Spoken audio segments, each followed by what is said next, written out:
En Pulso Saludable, hoy nos acompaña 4 de la tarde con 24 minutos, 16 horas 24 minutos. Les recuerdo que estamos transmitiendo completamente en vivo a través de la plataforma de esta empresa que es www.radiotv.mx.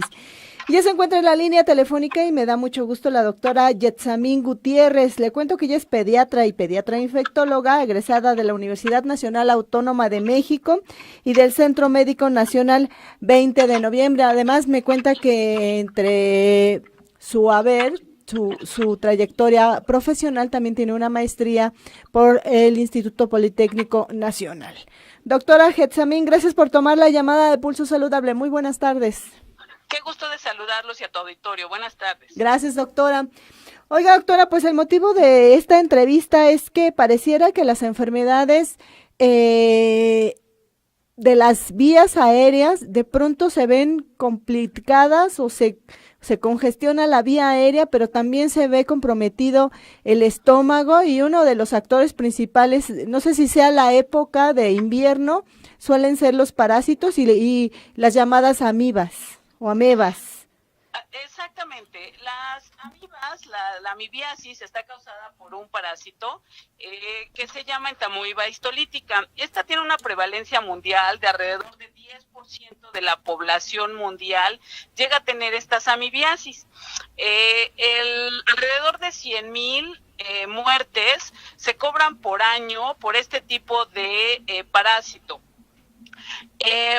Algunas veces estas enfermedades están asociadas con procesos respiratorios y otras no. Otras tienen que ver con hábitos, con contaminación de los alimentos, con hábitos adecuados de lavado de manos y de higiene en general.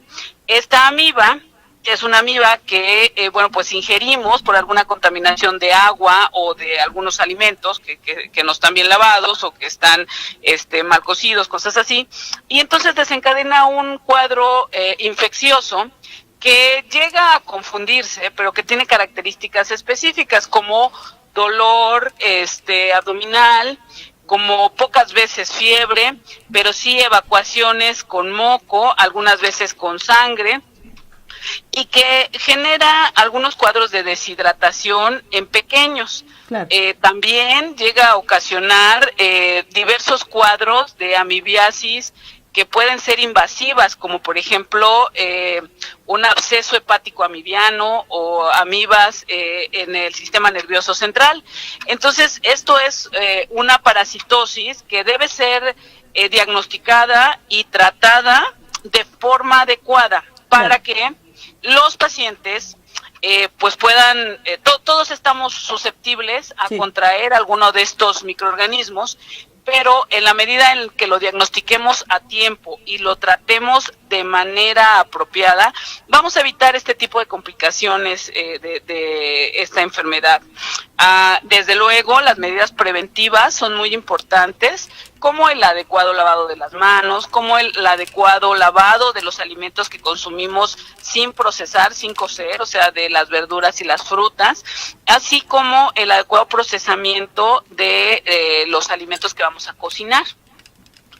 Doctora, yo le quisiera preguntar, ¿cuál es la forma o el tiempo adecuado para poder desinfectar las verduras? Porque de pronto hay unas que ya dice la bolsa listas para usarse, pero yo en particular he sufrido de infecciones por comer estas ensaladas que supuestamente ya vienen preparadas, y el doctor me ha dicho que aun cuando diga que ya vienen listas para comerse, que de la bolsa a desinfección. Claro, mira, algunos productores de alimentos naturales, pero que ya vienen embolsados, sí te publican que vienen listos para consumo. Otros te dicen que son procesados con agua natural, pero que es recomendable lavarse. ¿Qué es lo recomendable? Bueno, pues tener un proceso con uno de los productos comerciales que tenemos en el mercado hoy de diversos tipos. Hay plata coloidal, hay otros compuestos de diferentes iones que ayudan a desinfectar. Incluso está la adición de gotas de cloro. Cada producto que hoy encontramos en el mercado para poder desinfectar alimentos que no se van a procesar, o sea, alimentos crudos como ensaladas, tiene sus tiempos en los cuales deben de sumergirse.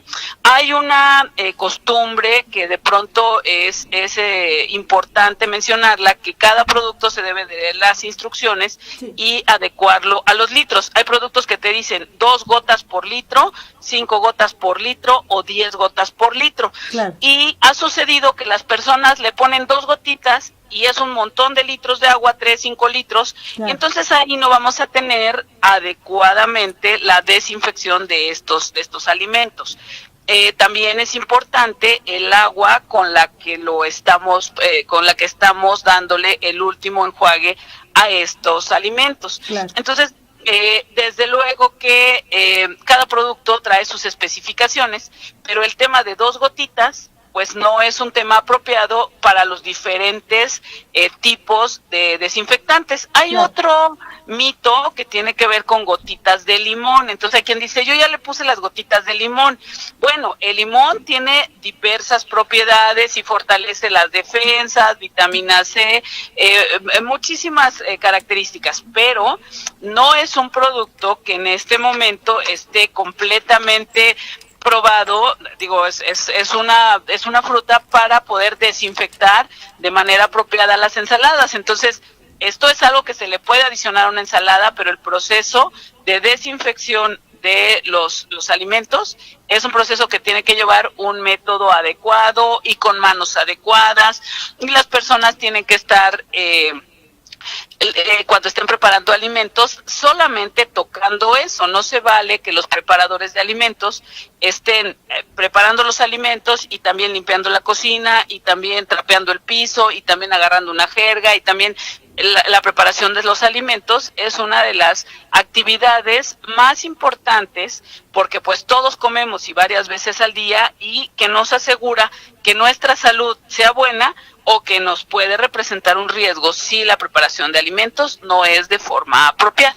Muy bien, y el paso número 1 sería ese, el preventivo, pero también cuidar los lugares en los que solemos comer. Si de pronto no tenemos la oportunidad de regresar a casa a comer, pues bueno, entonces la recomendación también sería evitar cosas crudas y el agua de sabores, porque de pronto no conocemos las medidas higiénicas que tengan diversos lugares donde se venden alimentos, doctora.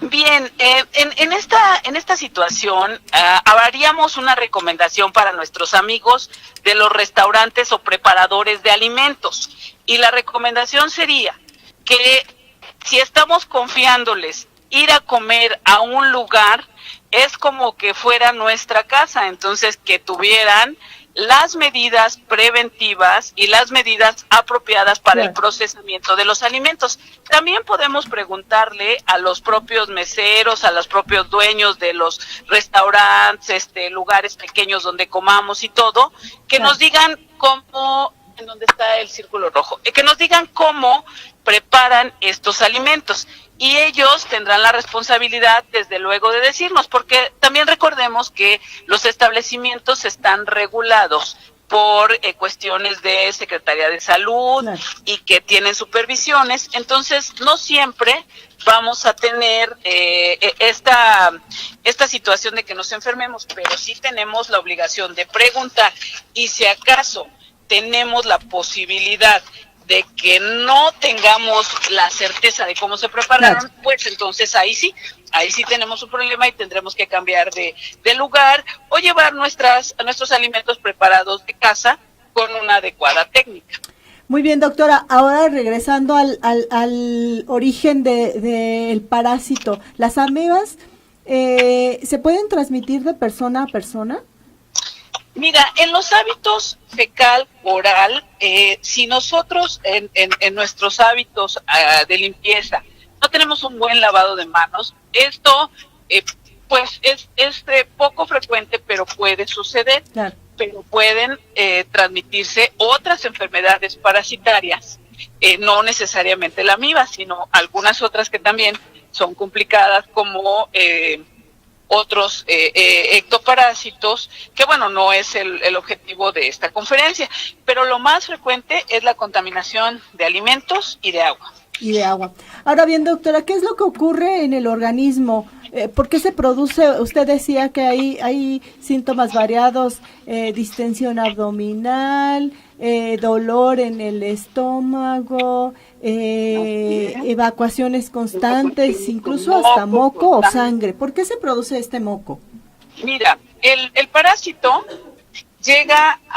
pasa por el estómago y soporta los niveles de ácido que en el estómago se tienen. Sí. Llega al intestino delgado y por diversos factores, algunos de estos parásitos se enquistan ahí, lo que ocasiona un proceso infeccioso que puede ser invasivo o no invasivo. Ocasiona una infección, una inflamación del intestino, y entonces el intestino, al tratar pues de expulsar o de deshacerse de estos organismos que no son los normales ahí, empieza a tener mecanismos de defensa, como son la diarrea. Estas evacuaciones diarreicas llegan a presentarse en cierto número, más de lo normal, de lo que un organismo al día normalmente tiene. Y entonces, al haber estas evacuaciones, pues vamos a tener un desequilibrio en el sodio y en el potasio, en la pérdida de agua. Y si esta amiba llega a penetrar al intestino, esto puede ocasionar el dolor, que además ocasiona por la inflamación, y puede ocasionar la fiebre.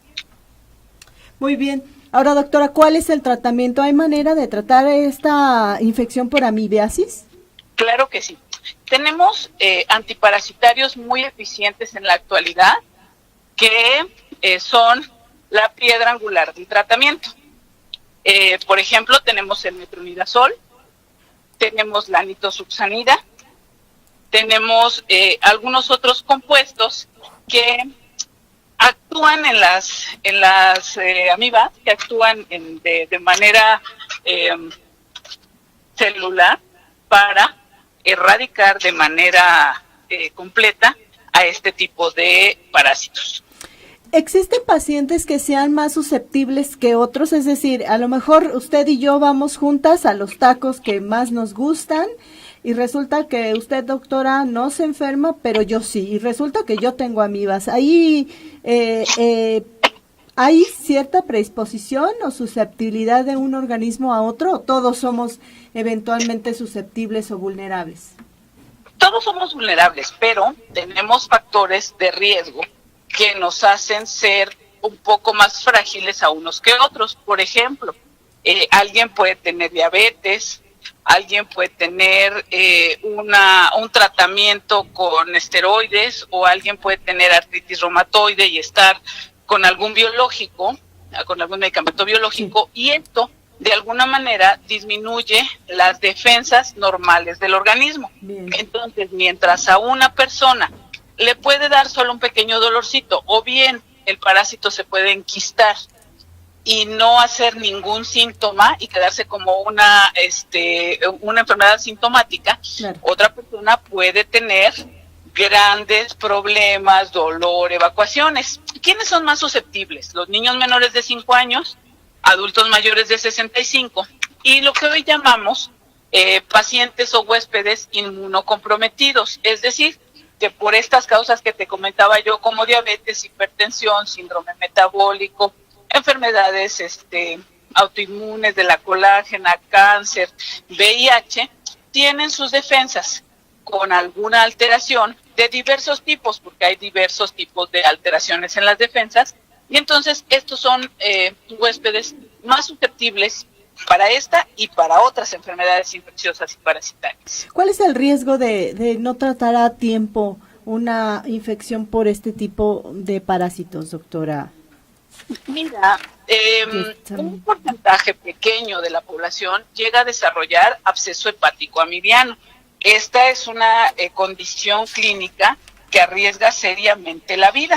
Otra condición clínica puede ser una amibiasis cerebral, Entonces, cuando tenemos síntomas, cuando nuestro organismo nos está dando síntomas de que hay un proceso infeccioso y que no lo está controlando el propio organismo con sus propias defensas, es momento de acudir al médico, hacer un diagnóstico preciso. A veces utilizamos estudios de diagnóstico, estudios auxiliares de diagnóstico, laboratorios, radiografías, ultrasonidos, para poder determinar cultivos, búsqueda también fresca, qué es lo que está ocasionando un cuadro clínico.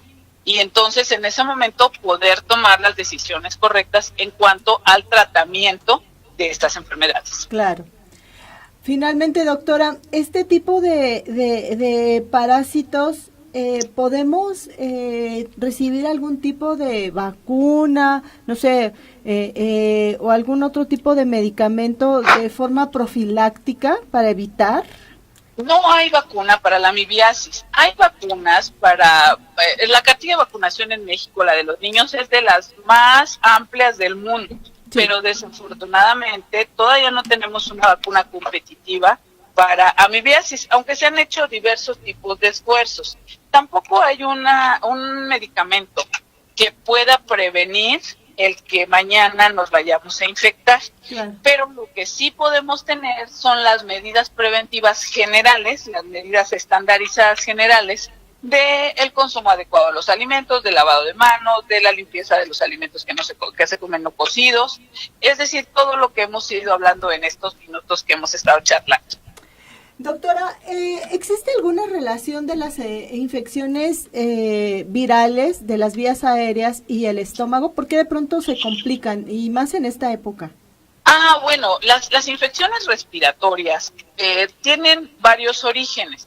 Unos orígenes pueden ser virales, y ahí tenemos rinovirus, virus de la influenza, de la parainfluenza 1, de la parainfluenza 2, Coxsackie, etcétera, y algunos de estos virus también llegan a tener alguna repercusión intestinal. Esa puede ser una de las como relaciones. La otra puede ser que otras infecciones respiratorias son bacterianas. Las infecciones bacterianas responden a medicamentos que les llamamos antibióticos. Generalmente, algunos de estos antibióticos llegan a tomarse en 2 o 3 veces al día y hay cierta efecto secundario que puede ser gastrointestinal, de modo que empezó con una infección respiratoria que ameritó un tratamiento con algún antibiótico, como por ejemplo amoxicilina o eritromicina, y 2 o 3 días después empieza con un cuadro diarreico. Pero más bien en estos casos debemos discriminar si se trata de la misma etiología, le llamamos, del mismo microorganismo que está afectando los dos, o más bien cuando estábamos tratando a un microorganismo en la garganta, el medicamento afectó el intestino, creó un poco de colitis, una reacción secundaria que puede ser la diarrea, y entonces esto también llega a ser una asociación. ¿Y es muy frecuente? No es tan frecuente, afortunadamente no supera el 20% de los casos. La mayoría de los cuadros respiratorios siguen siendo virales, pocos cuadros respiratorios son bacterianos de origen. Lo que sí llega a suceder es que la inmunología de las mucosas cambia después de una enfermedad viral, y entonces por ahí andan las bacterias que se sobreagregan a la garganta y que luego ya hacen una infección bacteriana. Entonces, a veces empezamos con infecciones virales que después terminan siendo bacterianas por esta situación de las mucosas que se empiezan a defender y luego se agotan sus defensas y hay una sobreinfección bacteriana. Las personas en casa que están o han tenido infección por amibiasis, ¿también sus familiares deben recibir este tratamiento o solamente la persona que está de alguna manera ya identificada con los parásitos?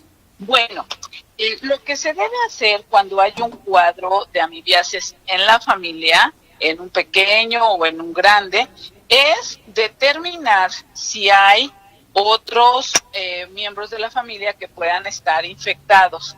en este caso parasitados por este protozoario. Entonces, aquí lo que podemos hacer es buscar por medio de coprocultivos, de coproparasitoscópicos, o en el caso de que haya diarrea, en el caso de que haya evacuaciones disminuidas de consistencia, en otros miembros de la familia buscar la búsqueda de amiba en fresco. En realidad no podemos asumir que todos estén parasitados, Claro. pero si nos vamos a los antecedentes de consumo y fue un alimento específico el que causó esta amibiasis y varios miembros de la familia tuvieron síntomas, entonces lo más probable es que todos hayan estado expuestos al mismo factor y que necesiten tratamiento. Hay que individualizar los casos para entonces poder tomar las decisiones correctas, porque si no después tenemos a todo el mundo tomando un medicamento que a lo mejor no necesitaba porque no se expuso a la fuente o porque no fue esa la fuente, sino con anterioridad hay personas que ya lo tenían, solo hay un cambio en sus defensas y entonces expresan la enfermedad. Claro. Doctor, ¿algo más que considere de importancia mencionar sobre estos patógenos que suelen ser, por lo que entiendo, muy, muy peligrosos? Llegan a ser muy peligrosos cuando las defensas del organismo no responden. Y bueno, pues para el público en general, para nuestro auditorio, es importante hacerle caso a los síntomas que nuestro organismo nos da. Si nuestro organismo nos está dando dolor, nos está dando fiebre, nos está dando un proceso de evacuaciones diarreicas, antes de quitar la diarrea por quitarla solamente, o de quitar la fiebre porque se siente muy mal, es un síntoma que nos hace sentir muy mal, claro, hay que analizar por qué es, y la mejor forma pues es acudir con su médico más cercano, con el pediatra, con el internista, con el infectólogo, para poder determinar a qué se están debiendo estos síntomas, porque si recordamos en la pandemia de influenza que fue en 2009, claro, algunas de las personas que perdieron la vida fue porque o se automedicaban o se medicaban porque alguien les dijo que se tomaran tal cosa, no eran vistos por un médico, hubo subtratamientos o falta de diagnóstico y entonces pues fue difícil después encontrarlos y algunas personas perdieron la vida. Entonces, cuando el organismo da síntomas, hay que hacerles caso, hay que acudir al médico y el médico tiene el entrenamiento para poder determinar cuál es la causa de estas situaciones. Doctora, pero es una tarea un poco compleja porque, bueno, nos llenan de publicidad en donde pues te avisan, ¿no? Que para la diarrea infecciosa y no infecciosa toma esta pastilla, o si tienes diarrea y estás en un momento, no sé, te agarra la diarrea en tu trabajo, pues no puedes estar yendo a cada rato al baño, tómate el chocho. Y a veces, si te encuentras también en otra parte del mundo, pues, o en otro país o en otro estado, pues de pronto incurrimos en esto. Entonces, ¿se valdría que solo lo hagas una vez y de inmediato acudas al médico o de verdad no hacerlo? Es como, te voy a responder como casi siempre respondemos los médicos. La salud es primero. Claro. Más allá del trabajo, más allá de la escuela, más allá del sitio donde te encuentres, la salud es primero. Claro. Hay algunas situaciones básicas que se pueden atender, como utilizar el primer medicamento para un síntoma de fiebre en un bebé a las 12 de la noche, pero inmediatamente al otro día hay que llevarlo a que lo revisen. Claro. Pero la verdad de las cosas es que si no nos ponemos en las manos del profesional adecuado, es como en un ejemplo muy simple, se te descompone un coche, lo abres y ves la computadora y pues ¿qué será? Pues lo llevas inmediatamente al sitio de servicios. Claro. El ser humano es una de las estructuras biológicas que no fue creada por las manos del hombre y que es mucho más delicada que cualquier maquinaria de la más alta tecnología que hoy traemos en el celular, de los claro. que fueron al espacio. Entonces, las membranas biológicas, la inmunidad de las mucosas, las características del cerebro, en fin, podríamos platicar muchísimo tan solo de cómo funciona el ser humano. Creo que debemos tener en cuenta esta situación para, si atendemos otras máquinas y les damos mantenimiento y nos gastamos un montón de recursos en ese tipo de cosas, nuestro organismo, que es con el que estamos viviendo todo el tiempo y a partir del cual se desarrolla absolutamente todo lo que a nuestro alrededor hay, debe tener el mejor mantenimiento, la mejor atención y cuando prende la primera luz roja, atenderlo de inmediato. Esa es una concepción que a veces, como nos sentimos de, ay, pues tómate esto, pues tómate el otro. Las membranas del esófago son más delicadas que cualquier otra membrana hecha por el hombre, por los ingenieros.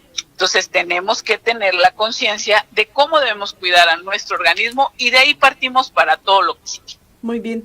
Doctora, pues le agradezco infinitamente, espero que sea la primera de muchísimas más entrevistas que tengamos con usted el resto del año y le deseo un excelente año 2019.